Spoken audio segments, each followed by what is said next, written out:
The AI race is usually presented as America versus China, Silicon Valley versus Shenzhen, NVIDIA chips, Chinese laboratories, and billion-dollar data centers.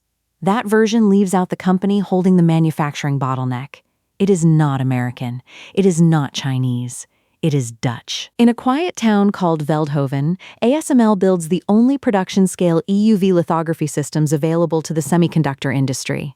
These machines do not design processors or train AI models. They print the microscopic patterns required to manufacture the most advanced chips. Washington understands what that means. Beijing understands it too. Much of the public conversation about AI still behaves as if software simply floats above the physical world. It does not. Every model runs on hardware. Every advanced processor has to be manufactured. And near the beginning of that process sits a 165-ton machine that arrives in modules and can take months to install.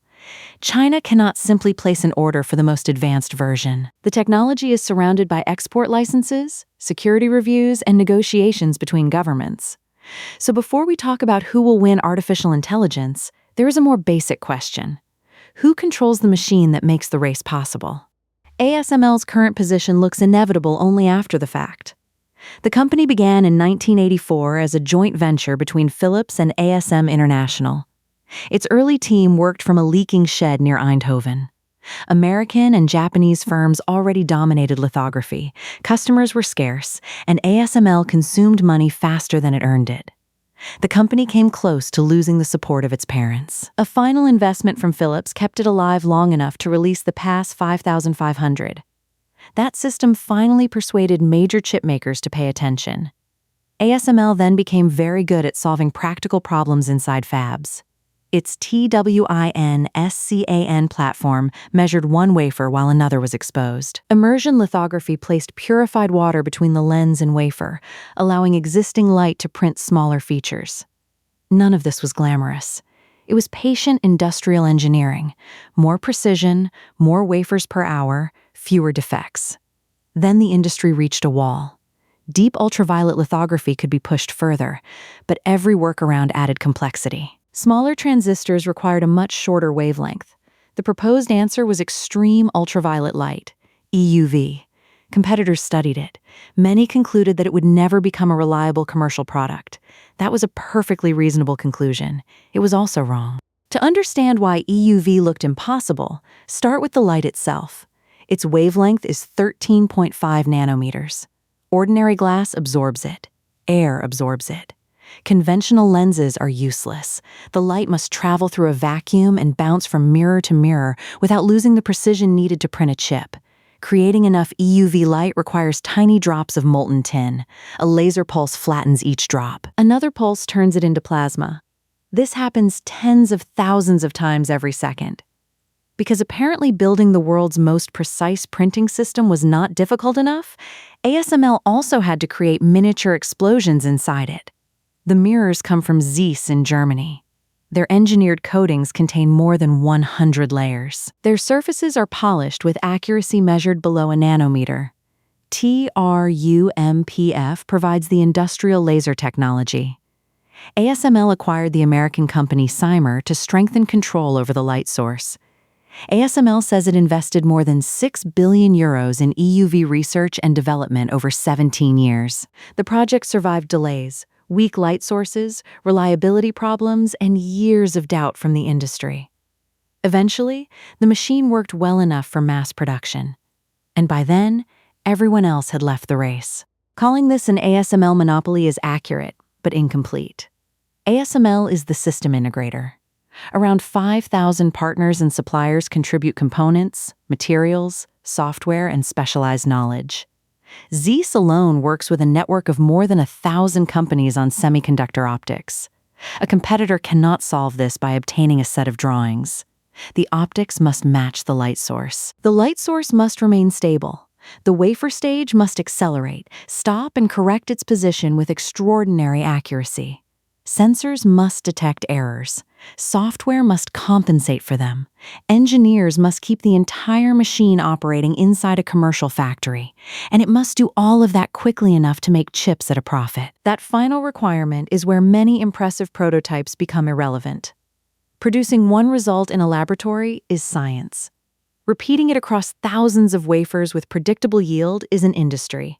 ASML's advantage is therefore larger than the machine we can photograph. It includes decades of failed experiments, supplier relationships, manufacturing habits, and service knowledge that never appear in a patent diagram. This is why the obvious question, why doesn't another company just copy it, has such an unsatisfying answer. Because there is no just anywhere in this system. NVIDIA is worth so much because it designs processors that dominate advanced AI computing. But NVIDIA does not manufacture those processors in its own leading-edge fabs. Its designs have to become physical silicon. That work is performed by semiconductor manufacturers using a long sequence of deposition, lithography, etching, cleaning, and inspection. EUV is used for the most intricate chip layers. Other layers still use deep ultraviolet equipment, so claiming that one EUV machine makes an entire chip would be nonsense. But removing EUV from the leading edge forces manufacturers toward more complicated alternatives. With older lithography, one dense pattern may need to be divided across several exposures. More exposures mean more steps, more time, and more chances for defects or misalignment. ASML's new High-NA platform is designed to print even finer features. The company says the EXE:5000 reaches 8 nanometer resolution and can support transistor densities up to 2.9 times higher than its previous EUV platform. Intel received the first system and assembled it in Oregon. Software companies can release a new model in a night. A fab cannot add this capability in a night. The machine has to be built, shipped, installed, calibrated, and integrated into a production process.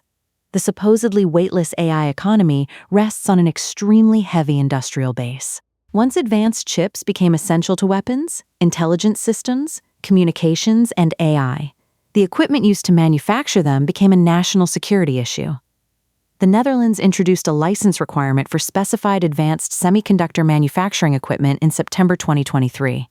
The controls expanded in September 2024 and again in April 2025. This is where online commentary often becomes sloppy, so let us be precise. The Dutch rules are not a universal ban on every ASML product. Covered exports outside the European Union are reviewed case by case. Different systems face different restrictions. China has continued buying some ASML equipment, but EUV systems have not been shipped there, and controls also cover selected advanced deep ultraviolet tools. Washington sees restricted access as a way to slow China's progress in the most advanced semiconductors. Beijing sees dependence on Western suppliers as a vulnerability that can be used against it. The Netherlands is caught in the middle. Its government faces security pressure from allies, while ASML still has commercial interests in the Chinese market. A machine developed by physicists and engineers has effectively become a border. On one side, access. On the other, delay, higher cost, and forced substitution. That is an extraordinary amount of geopolitical power for a company that began in a shed. There are two lazy answers to this question. The first says export controls will permanently freeze Chinese progress. The second says China will copy EUV almost immediately. Neither claim deserves confidence. Chinese manufacturers can push older deep ultraviolet lithography further through multi-patterning. They can divide a complex design into simpler exposures and repeat the process. It works, but the additional steps increase cost, time, and the risk of defects. China is also investing in domestic equipment, materials, chip design, and advanced packaging. Weakness in one part of the process can sometimes be offset by improvement somewhere else. But recreating EUV requires far more than a national funding announcement or a convincing prototype. A commercial machine must run reliably, achieve useful throughput, and remain serviceable inside a fab. The surrounding supply chain must deliver components at the same standard again and again. There is no trustworthy public date for a Chinese production-ready EUV system. Important work is secret, reports conflict, and headlines regularly confuse experiments with factory equipment. Export controls can buy the West time. They cannot repeal engineering, and they cannot guarantee that today's lead lasts forever. ASML should make everyone cautious about permanent predictions. It once stood behind larger competitors. Then it outlasted them. There is another detail missing from the simple America versus China story. The United States does not own the entire EUV chain. The finished system comes from the Netherlands. Its critical optics come from Germany. The light source business has important American roots. Thousands of suppliers cross national borders. The machines are installed at a small group of advanced manufacturers in the United States and Asia. Washington can influence access. That is not the same as controlling every component. The network is powerful because each participant specializes in something extraordinarily difficult. The same specialization creates points of failure. A government can restrict a component. A supplier can miss a technical target. A factory expansion can take years. A buyer may obtain the machine and still lack the workforce or process knowledge to use it efficiently. ASML is already raising the barrier with High-NA. By early 2026, the company said it had shipped 8 High-NA systems to several customers, with 6 operating. Its EXE:5200B is intended for high-volume manufacturing below the 2-nanometer logic node. Every generation gives chip makers more capability. It also makes the task of catching up more expensive. An ASML scanner does not choose a winner. The power is divided among the engineers who improve it, the chip makers that install it, the governments that control exports, and the companies willing to finance new capacity. For now, those decisions continue to pass through ASML and its partners. If a production-ready rival appears, the consequences will reach far beyond one Dutch company. Export controls will lose part of their force. Advanced manufacturing can spread into new regions. Countries now dependent on Western equipment will gain room to maneuver. Until then, the loudest names in artificial intelligence remain tied to a machine built in Veldhoven. So the next time someone tells you that the AI race is simply about who has the smartest model, remember what had to happen before that model could run. Tin had to be turned into plasma. Mirrors had to be polished below the scale of a nanometer. Thousands of suppliers had to cooperate. A government had to permit the equipment to move. And a semiconductor factory had to spend months making it work.